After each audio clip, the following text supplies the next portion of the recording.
কিছুক্ষণ আগেই ঘটল ভয়ঙ্কর মর্মান্তিক দুর্ঘটনা।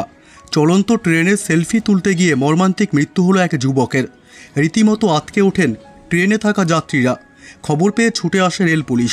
তড়িঘড়ি তাকে স্থানীয় হাসপাতালে নিয়ে গেলেও বাঁচানো যায়নি তাকে। ধীরে ধীরে মৃত্যুর কোলে ঢলে পড়েন তিনি। ভয়ঙ্কর এই দুর্ঘটনায় ব্যাপক চাঞ্চল্য ছড়িয়েছে গোটা স্টেশন চত্বরে।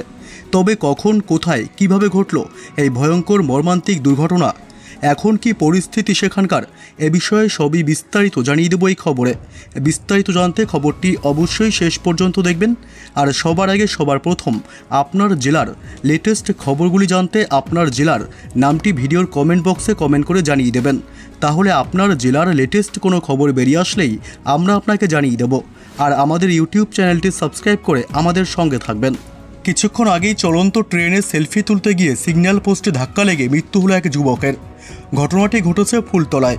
মৃত যুবকের নাম ইসরাফিল। দুপুরবেলায় উপজেলার বেজেরডাঙ্গা রেলওয়ে স্টেশনের হোম সিগন্যাল এলাকায় এই দুর্ঘটনাটি ঘটেছে। বিষয়টি নিশ্চিত করেছেন জিআরপি থানার এসআই শফিক।